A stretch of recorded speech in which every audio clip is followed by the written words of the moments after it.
आन्या घंटों से बिस्तर पर लेटी हुई थी, छत को देख रही थी। फोन हाथ में था, बिना कुछ समझे बस स्क्रॉल कर रही थी। ऐसी रात जब खामोशी भी बहुत ज्यादा लगती है। तभी उसका फोन वाइब्रेट हुआ। एक व्हाट्सएप नोटिफिकेशन। Unknown number. कोई नाम नहीं, कोई प्रोफाइल पिक्चर नहीं, बस एक ग्रे सर्कल। एक पल के लिए उसने सोचा ये स्पैम है। वो लगभग इसे इग्नोर करने वाली थी। तभी उसने देखा 1 वॉइस मैसेज 0.27। उसकी छाती कस गई। कुछ तो था उसमें जो गलत लग रहा था, जैसे इसे खोलने से कुछ बदल जाएगा। वो पूरी 1 मिनट तक उसे देखती रही। फिर उसने प्ले दबाया। शुरुआत में कुछ नहीं था, बस स्टैटिक। फिर सांसों की आवाज़, धीमी, गहरी, गीली। जैसे कोई कॉल पर हो वैसी नहीं, जैसे कोई नॉर्मल रिकॉर्डिंग हो वैसी नहीं। ये बहुत पास से लग रही थी, बहुत ज़्यादा पास। आन्या ने भौएं से कोड़ ले, फ़ोन को कान से और कसकर लगा लिया। हेलो, उसने धीरे से कहा, जबकि ये सिर्फ एक वॉइस नोट था। सांसों की आवाज़ बंद नहीं हुई, वो और तेज़ हो गई, फिर अचानक कट गई। उसने फ़ोन दूर खींच लिया। उसका दिल अब तेज़ धड़कने लगा था। शायद मजाक है, उसने खुद से कहा। गलत नंबर, कोई बेवकूफ़ मज़े ले रहा है। वो चैट से बाहर निकलने लगी। तभी उसने देखा, टाइपिंग। आन्या जम गई। उसका अंगूठा स्क्रीन पर रुक गया। टाइपिंग बबल आता, गायब होता, फिर से आता। जो भी था वो उसे सुनते हुए देख रहा था। फिर अगला मैसेज आया, एक और वॉइस नोट, 0.11 सेकेंड्स। उसे इसे नहीं सुनना चाहिए था, लेकिन उसने सुना। इस बार कोई स्टैटिक नहीं था, बस सांसों की आवाज़, अब तेज़, असमान। और फिर एक फुसफुसाहट, धीमी, टूटी हुई, जानी पहचानी, बहुत ज़्यादा जानी पहचानी। पीछे मत मुड़ना। उसका पेट जैसे बैठ गया।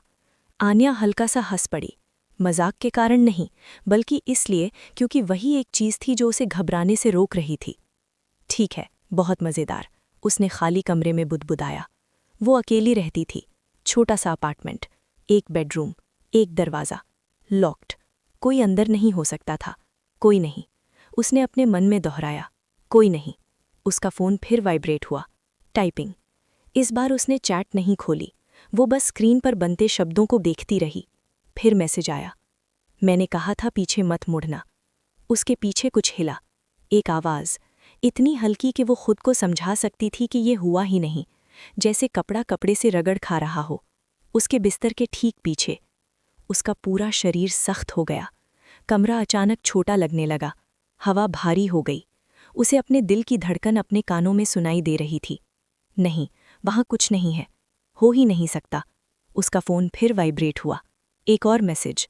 वो देखना नहीं चाहती थी, वो बिल्कुल हिलना नहीं चाहती थी, लेकिन धीरे धीरे उसने नीचे देखा।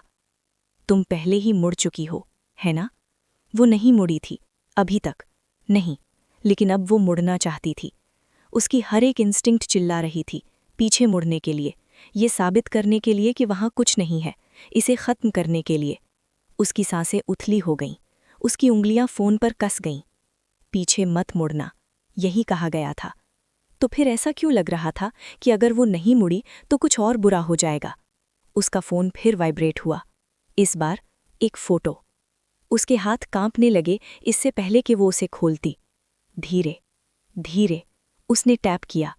इमेज लोड हुई, अंधेरी, ग्रेनी, समझना मुश्किल। फिर उसकी आंखें एडजस्ट हुईं। ये उसका कमरा था, उसका बिस्तर, उसकी पीठ, पीछे से ली गई। वो सांस नहीं ले पा रही थी।